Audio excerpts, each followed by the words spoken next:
से बढ़कर संसार में कोई दाता नहीं है, नहीं है। संत कबीर साहब ने कहा,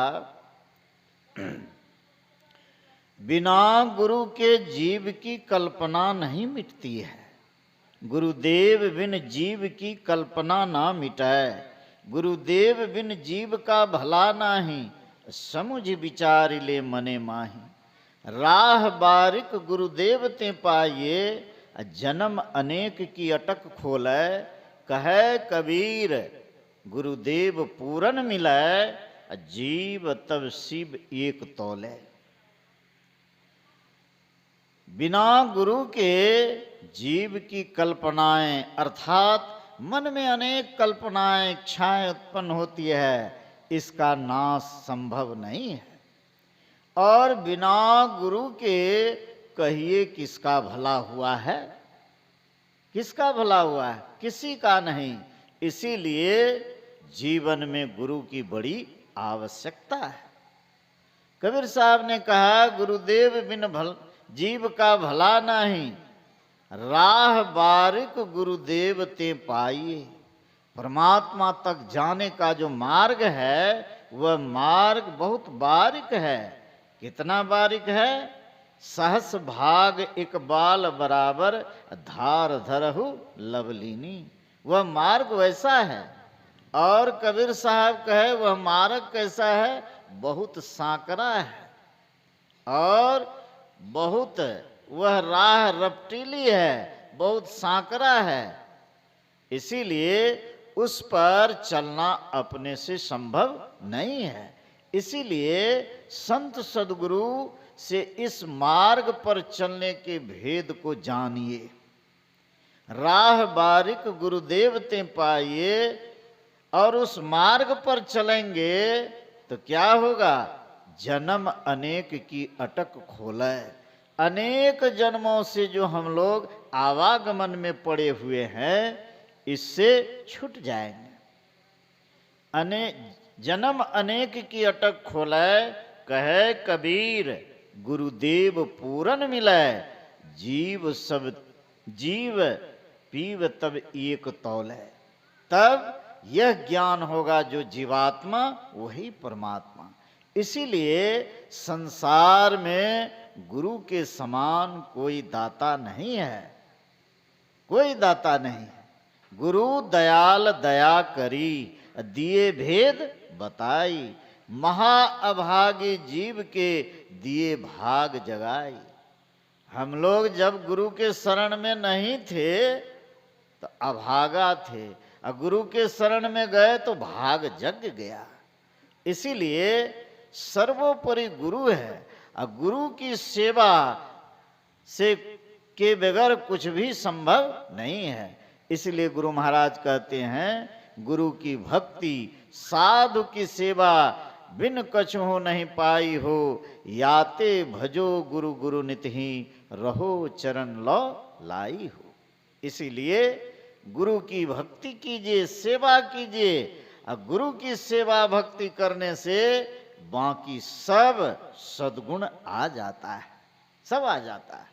गुरु की सेवा, सत्संग और ध्यान, यह तीनों क्या है? करने योग्य कर्म है। इसी को करने योग्य कर्म कहा। गुरु महाराज सिद्धांत में दिए, एक ईश्वर पर अचल विश्वास, पूर्ण भरोसा तथा उसकी प्राप्ति का दृढ़ निश्चय रखना, सद्गुरु की निष्कपट सेवा, सत्संग और दृढ़ ध्यानाभ्यास, इन पांचों को मोक्ष का कारण समझना चाहिए। इसीलिए गुरु की सेवा कीजिए, सत्संग कीजिए और ध्यान कीजिए।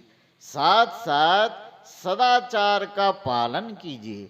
बिना सदाचार पालन किए साधन भजन में तरक्की संभव नहीं है।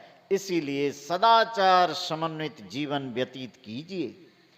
और भगवान बुद्ध से एक भिक्षु ने पूछा, भगवान, जूही, अतर, गुलाब आदि फूलों का सुगंध हवा के अनुकूल बहता है, क्या कोई ऐसा भी सुगंध है जो हवा के प्रतिकूल चले?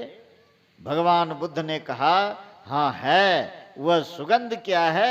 सदाचार का सुगंध है। जो सदाचारी पुरुष होते हैं उनका सुगंध चतुर्दिक चारों तरफ उसका यश फैलते रहता है। इसीलिए सदाचारी बनिए, पंच पाप से बचिए। व्यभिचार, चोरी, नशा, हिंसा, झूठ, इन पंच पापों से बचते हुए नित्य सत्संग, ध्यान और गुरु की सेवा करेंगे। अवश्य है कि परम सुख को प्राप्त कर लेंगे। फिर इस संसार में आना नहीं होगा और यह भी ज्ञान हो जाएगा कि मैं और परमात्मा एक ही हूं। जीव शिव तब एक तौले, यह हो जाएगा। इसीलिए सर्वोपरि तीनों में गुरु सेवा है। गुरु सेवा कीजिए, सत्संग कीजिए, ध्यान कीजिए, अवश्य है उस सुख को प्राप्त करेंगे। यही समयानुकूल थोड़ा सुनाया। बोलिए श्री सद्गुरु महाराज की जय। नमामि नमामि। सम्माननीय महात्मागण, समादरणीय सज्जन वृंद, आदरणीय माताओं एवं बहनों, तन मन आत्म रक्षक हैं गुरु, गुरु के नाम एक लेवहे। सद्गुरु तन मन और आत्मा की रक्षा करते हैं। माता पिता देवी देवता शरीर की आवश्यकता की पूर्ति करते हैं, वे दाता होते हैं। सियाना हो जाने पर बेटा सड़ावी निकल जाता है तो उसके मन की रक्षा माता पिता नहीं कर पाते हैं, और फिर आत्मा की रक्षा की तो बात दूर रहे। तो संसार के जितने दाता हैं वे शरीर की आवश्यकता की पूर्ति करते हैं, और सद्गुरु आवश्यकता को ही मिटा देते हैं। इसीलिए उनको सबसे बड़ा दाता कहा जाता है। चाह गई चिंता मिटे, मनुआ बेपरवाह, जाको कछु न चाहिए, सो जग साहंसा। सभी सद्गुरु जो परमात्मा की पहचान कर चुके हैं, जे पहुँचे ते कही गए, उनकी एक बात, सब सयाने एक मत, उनकी एक जात। उन संतों में एक थे रैदास जी। रैदास जी का एक मित्र था ब्राह्मण। गंगा स्नान जा रहा था तो रैदास जी ने एक सुपारी दी। मित्र, माँ गंगा को मेरी तरफ से दे देना। ब्राह्मण मित्र स्नान के बाद गंगा से अर्जी की कि माँ गंगे, भक्त रैदास ने आपको सुपारी दी है। माँ गंगा प्रकट हुई, सुपारी ले ली, हाथ का कंगन खोलकर दे दी। जाओ रैदास को दे देना। ब्राह्मण ने कंगन रैदास को नहीं दिया, अपने पत्नी को दिया। घर में गरीबी थी। पत्नी ने सोचा आभूषण एक है और कपड़े उतने अच्छे नहीं हैं, तो कपड़े के बिना आभूषण शोभा नहीं देता। वह ब्राह्मणी रानी को दी कंगन, उसके बदले बहुत पैसे मिले। रानी ने राजा से कहा, इसकी जोड़ी लगा दीजिए। पूरे दुनिया के कारीगर जोड़ी नहीं लगा पाए। क्यों? तो कंगन विश्वकर्मा निर्मित था। आज भगवान विश्वकर्मा की जयंती मनाई जाती है, वो पूजा होती है उनकी। तो वह कंगन विश्वकर्मा निर्मित था, दुनिया का कोई कारीगर नहीं बना सका। राजा हैरान हुए, पता लगाया तो मालूम हुआ रैदास का कंगन है। राजा रैदास जी के पास गए, बोले कंगन आप ले लीजिए, नहीं तो जोड़ी लगा दीजिए। रैदास जी ने कहा मन चंगा तो कठौते में गंगा। और उस कठौते में अनेक कंगन आ गए। राजा ने देखा सब कंगन एक तरह से है। रैदास जी ने कहा एक ले लीजिए, तो राजा एक कंगन ले लिए और सब कंगन छोड़ दिए। तो संसार में सद्गुरु का दर्जा सबसे ऊंचा होता है। शेष महेश गणेश जहाँ लगे, अब विष्णु बिरंचिहु केसर स्वामी, वो सबके स्वामी होते हैं। अभी आप सुन रहे थे, करते क्या है वो, तो जन्म अनेक के अटक खोले। कबीर साहब कहते हैं अनेक जन्मों के बंधन को वे भक्ति कराकर खोलते हैं।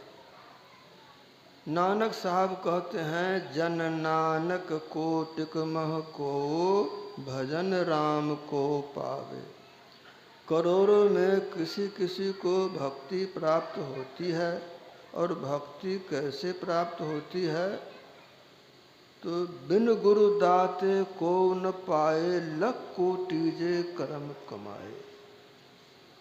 जब तक सद्गुरु विशेष कृपा से भक्ति नहीं करवाते हैं, तब तक सफलता नहीं मिलती है। संशय समन दमन दुख, सुख निधान हरि एक। असाधु कृपा बिन मिलई नहीं, करिए उपाय अनेक।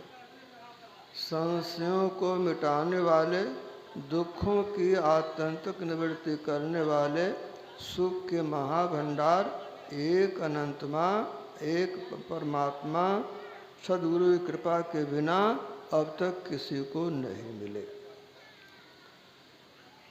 तो इस तरह से सतयुग में एक विद्याधर ब्राह्मण थे। उनकी पत्नी का नाम था दीपिका। उस समय कबीर साहब सत्सुकृत नाम से संसार में आए थे। विद्याधर उनकी पत्नी को शिक्षा दी। वे सत्पात्र थे, विश्वास पूर्वक भजन करने लगे। गुरु के वचन प्रतीत न जेहि, सपनेहु सुगम न सुख सिधि तेहि। बिनु विश्वास भगति नहीं, तेहि बिनु द्रवहि न राम। राम कृपा बिनु सपनेहु, जीव न लह विश्राम। भजन तो किया, उनको मुक्ति नहीं मिली। तब वे लंबे समय तक स्वर्ग में रखे गए। और जब त्रेता आया तो वही विद्याधर, उनकी पत्नी दीपिका वेद विज्ञ विद्वान ब्राह्मण हुए। उनकी पत्नी हुई सूरजा, नाम पड़ा वही दोनों।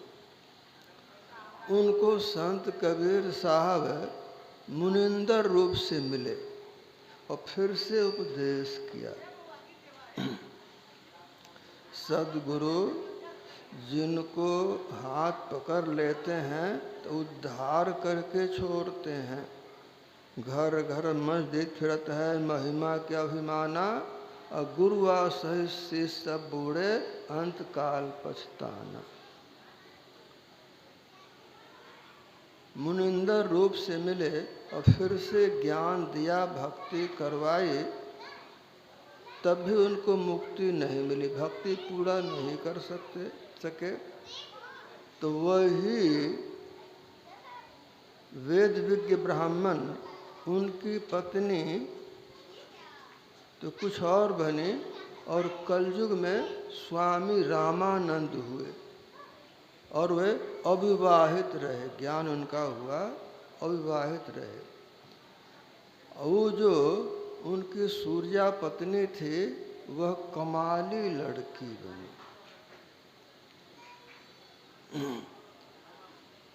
तो कबीर साहब उनको मिले कबीर के रूप में।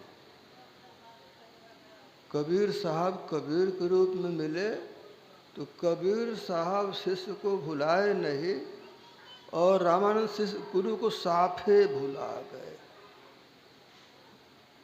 तो गुरु को शिष्य की खोज में सफलता मिल जाती है और शिष्य को गुरु की खोज में सफलता नहीं भी मिलती है। बनारस में एक ब्राह्मण थे गौरी शंकर मिश्र और उनकी पत्नी थी सरस्वती देवी। भगवान शिव के उपासक थे और निःशुल्क कथा करते थे। अन्य ब्राह्मणों ने कहा, तू निःशुल्क कथा करते हो, तुम्हारी कथा बहुत अच्छी होती है, हमको कोई पूछता नहीं है, सो कुछ शुल्क रख दो। तो पंडित जी ने परवाह नहीं किया। तब ब्राह्मणों ने षड्यंत्र रचा। आपस में मिल करके मुसलमान से कहा, पानी जूठा करके घर में छीट दो। ऐसा किया और सब ने घोषणा कर दी, गौरी शंकर सरस्वती मुसलमान बन गए। गंगा में स्नान मना कर दिया, मिलना जुलना मना कर दिया। तो लाचारी में पड़कर वे कपड़ा बुनने काम करने लगे। नाम पड़ा नीरू और नीमा। लेकिन भगवान शिव के प्रति श्रद्धा भक्ति दिल में रह गई। अब जो गंगा स्नान जाने को मना कर दिया तो दोनों जाने लगे लहरताला तालाब में स्नान करने के लिए। बाढ़ के दिनों में गंगा का जल लहरताला तालाब में आ जाया करता था, उसको लोग पवित्र मानते थे। उन्हीं दिनों रामानंद स्वामी के शिष्य अष्टानंद मुनि, जो बड़े विद्वान थे, एकांत में लहरताला तालाब में किनारे रहते थे। उन्होंने देखा आकाश मार्ग से बहुत तेज रोशनी आई और कमल के फूल में विलीन हो गई। रामानंद स्वामी से कहा, मैंने ऐसा देखा।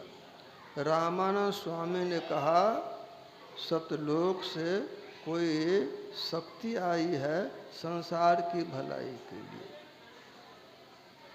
दोनों पति पत्नी नीरू नीमा तालाब में स्नान करने जा रहे थे। संतान नहीं थी। भगवान शिव से नीमा ने बहुत प्रार्थना की।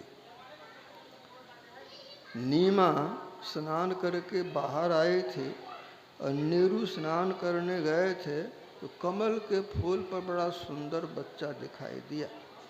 नीमा ने नीरू से कहा, नीरू ने कहा, तुमको सब जगह बच्चे दिखाई पड़ता है, कमल के फूल पर बच्चा कहीं रुकेगा?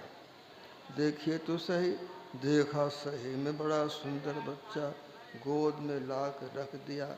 बहुत खुश हुई, घर लाई तो झुंड के झुंड लोग दर्शन के लिए पहुंचने लगे। इतना सुंदर बच्चा अब तक कभी देखा नहीं। वही हुए कबीर साहब, किसी माता पिता से जन्म नहीं लिए थे। 5 तत्व का देह न मेरी, ना कोई जननी जाया, कहे कौर सुनो भाई साधो, जग तारन को आया। गर्भ सतगुरु पूरन ब्रह्म है, सतगुरु आप अलेख, सतगुरु रमता राम है, या में मिलन मेख। गरीबदास जी उनके शिष्य ने कहा, पूरे सफलता पाए थे भजन में। तो बालक कबीर जब 5 बरस के हुए तो संसार में उनकी बड़ी ख्याति फैल गई। सोचा गुरु की मर्यादा के लिए गुरु धारण करना चाहिए। तो रामानंद तो गुरु बनाएंगे नहीं, शूद्र कुल में जन्म तो नहीं, पालन पोषण हुआ है, तो जुक्ति अपनाई। रामानंद स्वामी सवेरे भोर में नदी में जा रहे थे, स्नान कर ले, सिर से उतर रहे थे, तो 2.5 बरस का बच्चा बनकर लेट गए। खड़ाऊ पड़ी, लगे कड़ाहने, तो रामानंद स्वामी बच्चे को उठाने के लिए झुके तो उनके गले की तुलसी माला गिरकर कबीर साहब के गले में डल गई। रामानंद स्वामी को पता नहीं चला। रामानंद स्वामी ने कहा, उठो, राम राम कहो, क्यों रोते हो। रामानंद स्वामी सोचे स्नान करके आएंगे, बच्चे को साथ ले जाएंगे, कुटी पर इसका बच्चा पहुंचा देंगे। उधर से लौटे तो बच्चा गायब। रामानंद स्वामी का एक शिष्य विवेकानंद स्वामी थे। रामानंद स्वामी के 52 सभा भवन थे बनारस में, और उनके 52 बड़े बड़े विद्वान थे बनारस में प्रचार के लिए, और उनके 1400 ब्राह्मण शिष्य बड़े विद्वान थे। अन्य शिष्यों की संख्या अनगिनत। वो केवल ब्राह्मण को शिष्य बनाते थे, औरों को नहीं। विवेकानंद कथा कर रहे थे। सत्संग की पूर्णाहुति में बोले, जिसको जो शंका हो सो बताओ, मैं समाधान करूंगा। कबीर साहब ने ऐसी शंका की जिसका समाधान मुश्किल। पशुपेश हो गए। लोगों ने कहा, चिंता मत कीजिए, निरुनिमा का बालक कबीर नाम है, ऐसे पूछता है, कोई पढ़ा लिखा थोड़े है, आप वेद शास्त्र को पढ़ने जानने वाले हैं। विवेकानंद जी हैरान तो हुए, लेकिन देखा गले में तुलसी है, चंदन भी है। पूछा, तुम्हारे गुरु कौन हैं? बोले, मेरे गुरु हैं रामानंद स्वामी। बड़ा अवाक रह गए। गुरु से जाके पूछा, कबीर आपको अपना शिष्य कहता है? रामानंद स्वामी भुला गए। बोले, हरगिज नहीं, झूठ बोलता है, बुलाओ तो मेरे पास। तब विवेकानंद की आज्ञा से 9 ब्राह्मण चले कबीर साहब को खोजने के लिए। खोज रहा है, नीरू का घर कौन, निमा घर कौन। सब गांव वालों ने कहा, फिर आ गया। नीरू समझे मेरा बालक नटखट है, कैसे कुछ पूछ देता है, कोई आ गया। बड़ा गुस्सा में, ऐसा तामस कि कबीर भुला जाए कहना कि मैं रामानंद स्वामी का शिष्य हूँ। नीरू निमा ने कहा कबीर साहब से, जाओ घर के पीछे, झोपड़ी के पीछे बैठा के कपड़ा से झक दिया, खबरदार कुछ बोलना मत। 9 पहुँचे, डांट के शब्दों में कहा, कहाँ नीरू, कहाँ नीमा, कहाँ उसका बालक कबीर, वो सब कहाँ है। तो लोगों ने हाथ जोड़े, बड़ा शब्द कहने लगा, कुछ से कुछ बोलने लगा। कबीर साहब देखते हैं कि मेरे माता पिता को परेशानी बढ़ रही है। बोले, पंडित जी मैं तो यहाँ हूँ, बस 9 वहाँ पहुँच गए। अब बाह पकड़ के बेरहमी से खींचने लगे।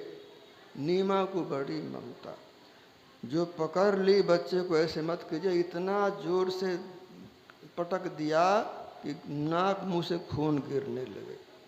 नीरू गया कहने के लिए, बच्चे को मत ले जाइए, इतना पीटा कि बेहोश कर दिया। लोग होश में लाने लगे और लोग व्यवस्था करने लगे। उनका बोलवाला था, खींच के बच्चे को ले गए। जो कबीर मुर्दे को जीवित कर सकता था, वह कितना सहा, इतना सहा। उपदेश जो किया, जो तो को कांटा बुवे ताहि बोई तो फूल, तुको फूल के फूल है, वाको है त्रिशूल। गारी यावत एक है, उल्टत होए अनेक, कहे उल्टित वही एक की एक। रामानंद स्वामी के पास ले गए कबीर साहब, तो रामानंद स्वामी को साष्टांग दंडवत प्रणाम किए, जैसे शिष्य गुरु को प्रणाम करता है। लोगों समझे डर गया है ये, इसीलिए ऐसा करता है। रामानंद स्वामी पर्दा डाल रखे थे कपड़े का, दरवाजे पर शूद्र भोड़े भोड़े दिखाई नहीं पड़े। इस ख्याल से रामानंद स्वामी अंदर से बरस पड़े, कबीर झूठ क्यों प्रचार करते हो, तू मेरा शिष्य कब हुआ? बोले आप राम राम झूठ मत बोलो। कबीर साहब ने कहा सीढ़ी किनारे मैं ही लेटा था, आपने कहा नहीं उठो राम राम कहो, मैं इसी को मंत्र मान लिया। उस दिन कोई नहीं सुना, आज तो भरी सभा में आपने कहा राम राम झूठ क्यों बोलते हो? रामानंद स्वामी ने कहा तो 2.5 वर्ष का बच्चा था, तो सियाना बालक है। कबीर साहब ने कहा अच्छा, तो एक चारपाई पड़ी थी, 2.5 वर्ष का बालक बनकर लेट गए। बोले अब हुआ? रामानंद स्वामी ने 6 बार तो उधर देखा, 6 बार तो उधर देखा, चकमे में पड़ गए। सब लोगों ने देखा, देखे तो 2.5 वर्ष का बालक 5 वर्षीय कबीर में समा गया, एक कबीर रह गए। तब रामानंद स्वामी ने पूछा तुम्हारी जाति क्या है, तुम्हारा पंथ क्या है, तुम्हारा नाम क्या है? तब कबीर साहब ने कहा जाति हमारी जगत गुरु, परमेश्वर है पंथ। दास पढ़े मेरा नाम निरंजन कांत, जाति तो जगत गुरु है। जगत गुरु मतलब तुमको मैंने सुधारा सतयुग में, त्रेता में, द्वापर में, कलयुग में, सब दिन तो मैंने सुधारा। संक्षेप में हुआ कि जाति हमारे परमेश्वर है, पंथ रास्ता है क्षर पुरुष, अक्षर पुरुष, परमाक्षर तक, और नाम है निरंजन। एक नाम गुरु महाराज कहते हैं बाजे एक तार सुनब दिन रतिया, अविगत तार अलह गति गावे, सुनत सुनत शीतल भई छतिया। कबीर साहब कहते अनंत नाम जब एक समाना, तब ही साध परम पद जाना। राम नाम सुमिरत एक बारा, उतरहि नर भव सिंधु अपारा। जब ही नाम हृदय धरा, भया पाप का नाश। जैसे चिनगी आग की पड़ी पुरानी घास। निक्षय एक आवाज चिराग के ज्योति माही, ज्ञान समाधि सुने और कोई सुनता नहीं। उसको लोग ज्ञान समाधि में सुनते हैं। ज्ञान समाधि क्या मतलब होता है? तो ज्ञानवान अति सुजान, प्रेम पूर्ण हृदय ध्यान, विगत मान सुख निधान, दास भाव धारणम। ज्ञान समाधि में आत्मा का ज्ञान होता है और सब भेद मिट जाते हैं। अति सुजान, पंच पापों से बचने में पूरी सफलता मिलती है, और प्रेम के महाभंडार होते हैं, और हमेशा अपने अंदर हृदय में ध्यान करते हैं। जिनकी सूरत सारे आवरणों को पार कर शब्दातीत पद में समाधि समय लीन होती है, और पिंड बरतने के समय उनमें रहकर सार शब्द लगे रहते हैं, ऐसे जीवन मुक्त पूरे और सच्चे सदगुरु होते हैं। उसको कहते हैं ज्ञान समाधि। ज्ञान समाधि सुने और कोई सुनता नाही। बोले मेरा नाम निरंजन है। तो रामानंद स्वामी को बात समझ में आई नहीं। बोले भजन का समय हो गया है, मैं भजन के बाद इससे बात करूंगा। सब लोग बैठ गए, भजन करेंगे, घंटा 2 घंटा, देखें बात में क्या बात होती है, क्या निष्कर्ष निकलता है। रामानंद स्वामी जब भजन करने लगे, त्रिकुटी में जाके अटक गए। आगे कौन ले जाएगा? अकेले मत जाना वह राह, गुरु बिन नाही होवे निर्वाह।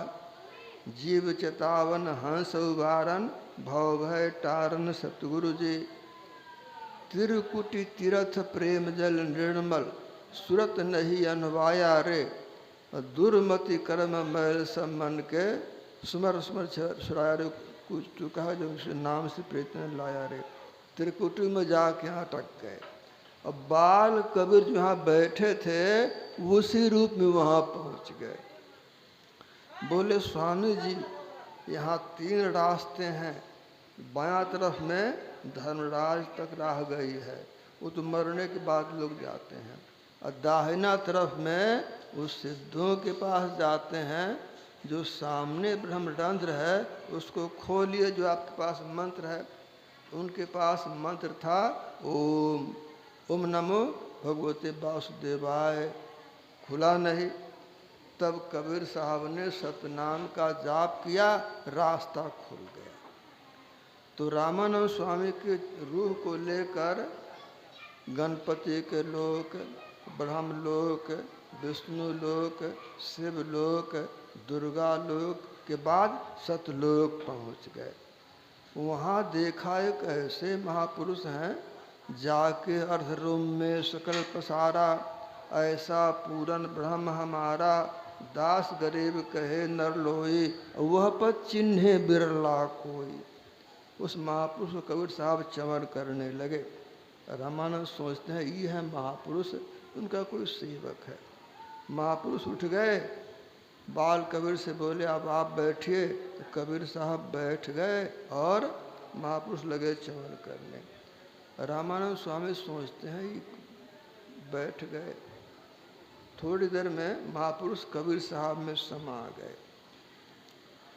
प्रभु गुप्त हैं, गुरु प्रगट हैं एक ही दयाल, संत भगवंत अंतर निरंतर नहे, मद में कह दास तुलसी। संत भगवंत में अंतर नहे, बुद्धि पवित्र हो तब बात समझ में आती है।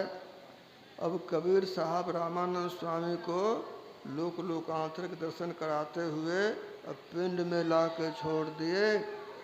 तो रामानंद स्वामी देखा कबीर तो यहीं बैठे हैं। पर्दा हटा के साष्टांग दंडवत प्रणाम किया। पर्दा हटा के साष्टांग दंडवत प्रणाम किया। बोले बोलत रामानंद जो सुन कबीर करतार, गरीबदास स्वरूप में तू ही बोलनहार। रामानंद स्वामी कहते हैं करतार प्रभु कबीर, दुनिया के मालिक, सब रूप में आप ही बोलने वाले हैं। सब घट मेरी साइयाँ सुने से जन कोय, बलिहारी वा घट की जा घट प्रगट होए। कबीर साहब का ज्ञान रामानंद स्वामी को अब समझ में आ गया।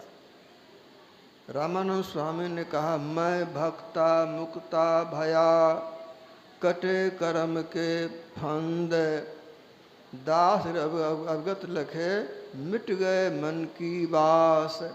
रामानंद स्वामी कहते हैं मैं मुक्त हो गया, मेरे मन की वासना मिट गई। अविगत के दर्शन से मन की वासना मिट गई। मन की वासना मिट गई तो सुख सिंधु के सैर का स्वाद तब पाइए, चाह के चौतरे आग दी जाए। बीज के माही जो वृक्ष विस्तार है, जो चाह के माही सब रोग आवे। दृढ़ बैराग में हुआ भ्रमण, चाह के चौतरे आग दे जाए। कहे कहो निर्वासना तत्व में रत हुए काज की जाए। तो हमको जो देह मिली है, किसी की देह लंबी है, किसी की देह नाटी है, किसी को नर की देह, किसी को नारी की देह, पशु पक्षी की देह, यह मन की मान्यता है। जहाँ मन की मान्यता मिट गई वहाँ न तो देह है, न कुल है, न गोत्र है, वहाँ कोई मान्यता नहीं है। सखिया वा घर सबसे न्यारा, जहाँ पूर्ण पुरुष हमारा। जहाँ नहीं सुख दुख साँच झूठ, नहीं पाप न पुण्य पसारा। नहीं दिन रैन तस बिना ज्योति उजियारा। जहाँ पुरुष तहाँ कछु नाहे, कहे कबीर हम जाना। हमरी सैन लख जो कोई, पावे पद निर्वाणा। कबीर साहब के इशारे को रामानंद स्वामी उन्हीं कृपा से समझ गए। तो जन्म अनेक की अटक खोले। तो इस तरह से अब रामानंद स्वामी को सब बातों की जानकारी हुई कि जन्मों जन्मों से ये हमारे गुरु हैं। उसके बाद रामानंद स्वामी सब जाति के लोगों को उपदेश देने लगे थे। उनमें से 84 की संख्या थी। नीरू नीमा को उपदेश दिलवाए, रैदास जी को उपदेश दिलवाए कबीर साहब, और पीपा को उपदेश दिलवाए। शिष्यों की मुख्य संख्या हुई थी 1484, गिनती में जो धर्म के प्रचार करने वाले थे। तो इस तरह से बिनु सत्संग ज्ञान उपजे कर यतन हजार, ब्रह्मानंद खोज गुरु पूरा, उतरो भवजल पार। कहते हैं सत्संग करो, पूरे गुरु की खोज में सफलता मिल जाए, तब भवसागर से पार जाओगे। तो राधा स्वामी साहब कहते हैं कि कोट जन्म भटका जब खाया, यह तन दुर्लभ तुमने पाया। कोट जन्म भटका जब खाया, अब या को बिरथा मत खोयो। चेतो छिन छिन भक्ति कमाओ, भक्ति करो तो गुरु की करना। मार्ग शब्द गुरु से लेना, शब्द मार्गे गुरु न होवे। तो झूठी गुरुआई लेवे। तो गरीबदास जी महाराज कहते हैं, ऐसा सतगुरु से ये शब्द समाना होए। भाव सागर में डूबते पार लगावे कोय। ऐसे सदगुरु हुए सदगुरु महर्षि में ही परमहंस जी महाराज, जिनके कृपा से आप इतना ऊंचा ज्ञान समझते हैं, और जिनकी जैसी लगन है वैसी साधना भी करते हैं। संतन कर भक्ति भेद, अंतर पथ चालिए। यही ते भिन्न उपाय न दिल विच लाइए। स्वामी रामकृष्ण परमहंस जी महाराज ने कहा, कुत्ते की पूंछ टेढ़ी होती है, पकड़ के रहो, रखो तो सीधी, और छोड़ दो तो टेढ़ी की टेढ़ी। तो सदगुरु संसार में आते हैं, उनके कृपा से दुनिया कुछ लोग इस ज्ञान को समझते हैं, और जब वे विदा हो जाते हैं तो दुनिया पक्षा पक्षी में पड़ जाती है। पछा पछी के कारण सब जग रहा भुलान, निष्पक्ष गुरु भजे सोई संत सुजान। तो मन मिहीन कर लीजिए जब प्यू लागे हाथ, जब प्यू लागे हाथ नीच हुए सबसे रहना। पच्छा पक्षी त्याग ऊंच वाणी नहीं कहना, मान बढ़ाए खोए खाक में जीते मिलना। गारी कूद जाए क्षमा करे चुपके रहना, सबकी करे तारीफ आपको छोटा जाने। पहला हठा शीश पर सबकी आने, पलटू सोई सुहागनी हीरा झल के माथ। मन मिहीन कर लीजिए जब प्यू लागे हाथ।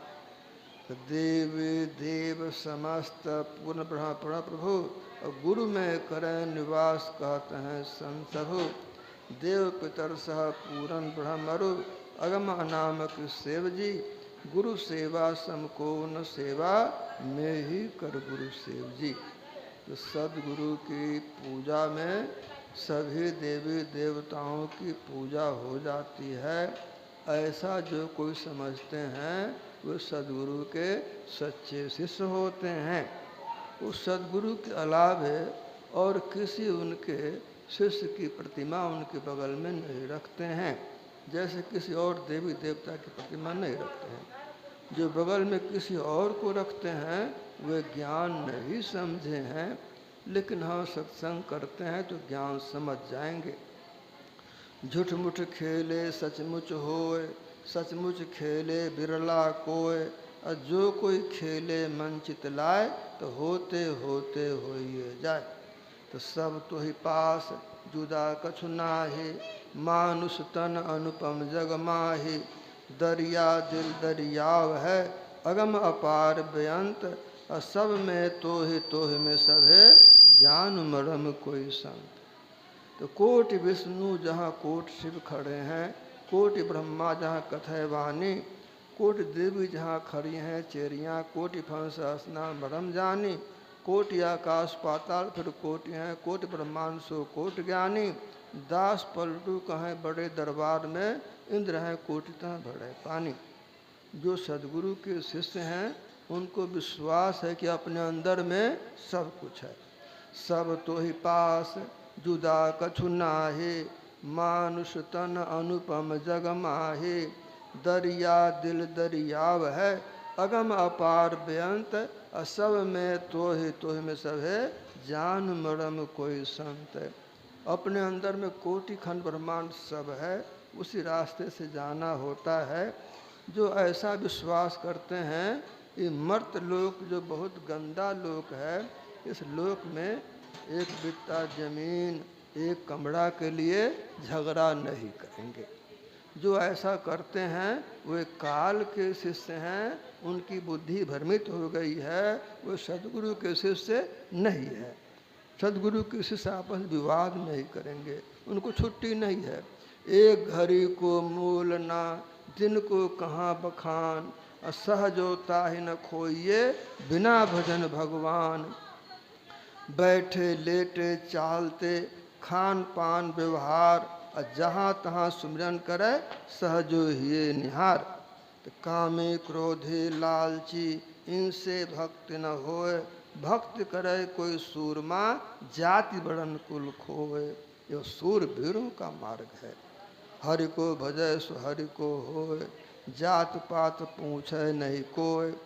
तो तरते गए जो अस किए, सब राय राना रंक हो, विप्र भंगी अपड़ पढ़ुआ, करो तरि हो न संको। बनारस के राजा भगवान श्री राम की सत्संग सभा में जा रहे थे। नारद जी रास्ते मिले तो प्रणाम किया। नारद जी ने पूछा, कहाँ जा रहे हो? सत्संग सभा में। अच्छी बात, मेरी बात मानोगे? हाँ गुरुदेव। गुरु की आज्ञा दृढ़ करी गहिए, गुरु की आज्ञा ही में रहिए। गुरु आज्ञा बिन काज न कीजय, हानि होए तो होने दीजय। कैसी आज्ञा होती है? जाओ सत्संग में। जब सत्संग की पूर्णा होती हो तो प्रणाम कर लेना स्वयं वशिष्ठ मुनि को और मुनि को, और तीनों माताओं को, चारों भाइयों को, उनकी पत्नियों को और मुनि महात्मा को। विश्वामित्र मुनि को प्रणाम नहीं करना। राजा का तो माथा खटक गया, ये कैसी आज्ञा हुई? गए सबको प्रणाम किया, विश्वामित्र मुनि को प्रणाम नहीं किया। विश्वामित्र मुनि को गुस्सा आ गया, चूंकि वे सदगुरु के शिष्य थे नहीं। सब ही मान प्रद आप अमानी, भरत प्राण सम ममते प्राणी। नारायण हरिभक्त को प्रथम यही पहचान, आप मान हुए रहे देत और को मान। भगवान की लीला समझ में आई नहीं। भगवान श्री राम को भट्ट सभा में आज्ञा दी, तुम्हारे सामने तुम्हारी सभा में इसने बेअदबी की, दंड दो। गुरु आज्ञा पाकर भगवान श्री राम अपने तरकस से 3 बाण निकालकर घोषणा कर दिए भट्ट सभा में, कल संध्या होते तो राजा को मिटा देना है। अब तो राजा को निश्चय हो गया कि अब तो मरने से कोई बचा नहीं पाएगा। तो भगवान सबको बचाते हैं और मारने को तत्पर हो गए। नारद मुनि के पास पहुँचे, महात्मन बात तो बिगड़ गई, क्या हुआ ऐसे ऐसी बात? नारद जी ने कहा, जाओ जल्दी भगवती अंजना के पास। पहुँच गए अंजना के पास। भगवती अंजना के चरणों में सिर रखकर बोले, माता जी जान बकस दो, क्या बात है? तो ऐसी ऐसी बात है, गुरु चेले ने मिलकर काम बिगाड़ लिया, जाओ नारद से कहो। हनुमान जी पहुंच गए, माता जी के चरणों में प्रणाम किया। माता जी कैसी आज्ञा होती है? जान बचाओ राजा की। राजा क्या बात है? तो ऐसी ऐसी बात है। हनुमान जी ने कहा, हमारे स्वामी हैं श्री राम, जो चाहेंगे वही होगा, और माता जी की आज्ञा हुई है तो मैं कोशिश करता हूँ, जल्दी चलो मेरे साथ। नारद जी हनुमान जी राजा के साथ अयोध्या पहुँच गए। अयोध्या के एकांत जगह जंगल में बोले, यहाँ तुम बैठो, जाप करो तो श्री राम जय राम जय जय राम, श्री राम जय राम जय जय राम। राजा डर के मारे लगा जाप करना, बचने को मिल, जितना समय है बस जाप कर लो। डर करनी डर परम गुरु, डर पारस डर सार, डरत रहे सोब रहे, गाफिल खावे मार। लगा अब भूख प्यास नींद सब समाप्त, मिलना जुलना। श्री राम जय राम जय जय राम, श्री राम जय राम जय जय राम। भगवान हनुमान जी पहुँच गए भगवान श्री राम के पास, प्रणाम किया, बोले प्रभु आज मैं कुछ मांगने आया हूँ। भगवान ने कहा हनुमान ने अब तक इतनी सेवा की, बदले में कोई मांग नहीं की, आज मांगो, जो मांगोगे वही दूंगा। हनुमान जी ने कहा प्रभु मैं भक्त की रक्षा करूंगा। भगवान ने कहा रक्षा करो। मांगा तो अपने लिए, भक्त के लिए मांगा। दहिने भुजा संजन तारे, बाएं भुजा सुरदल मारे। दहिने भुजा संजन तारे, बाएं भुजा सुरदल मारे से आशीर्वाद दे दिया। अब हनुमान जी पहुंच गए राजा के पास, देखा डर के मारे जाप कर रहा है, इधर उधर ख्याल नहीं है, तो जाप के बल से राजा के चारों तरफ में सुरक्षा कवच खिंच गया, सुरक्षा कवच खिंच गया। रात बीती सवेरा हुआ, सत्संग की पूर्णा होते हुए भगवान श्री राम जो बाण निकाल रखे थे, एक बाण धनुष पर चढ़ाकर संधान किया, बाण पहुंचा राजा के पास और सुरक्षा कवच में टिक गया, भीतर नहीं गया और लौट गया फिर तरकस में। सबको देखकर बड़ा आश्चर्य, राम बाण लौट गया, विफल हो गया। दूसरा बाण चला, वह भी कवच टकरा के लौट गया। विश्वामित्र मुनि भी हैरान, बोले श्री राम अब बाण मत चलाओ। तो नारद जी पहुंच गए राजा के पास, राजा काम बन गया, अब चलो। राजा को लेकर श्री राम सभा में पहुँचे, सबको प्रणाम करवाए, विश्वामित्र मुनि को विशेष प्रणाम करवाए। बोले इसको माफ़ कर दीजिए। भगवान राम से नारद जी ने कहा आपने मुझे कहा था आपका नाम अब से बड़ा, बस इसी बात को जनाने के लिए मैंने ऐसा किया है। ब्रह्म राम ते नाम बड़ा, बरदायक वरदान, राम सतकोट में लिए महेश जिए जान। राम एक तापसतिये तारे, नाम कोटि खल कुमति सुधारे। चले राजा भजन करने के लिए। नारद मुनि, विश्वामित्र मुनि, श्री राम, भगवती अंजना, हनुमान जी सब मिल के भक्ति करवा लिए, बस भक्ति में सफलता मिल गई। तो तुलसीदास हरि गुरु करुणा बिनु, विमल विवेक न होए। बिनु विवेक संसार घोर निधे, पार न पावे कोई। बिनु सत्संग ज्ञान उपजे करे तन हजार, ब्रह्मानंद खोज गुरु पूरा, उतरो भव जल पार। तो इस तरह से यही थोड़े शब्दों से आपकी सेवा रही। बोलिए प्रेम से श्री सद्गुरु महाराज की जय। मगध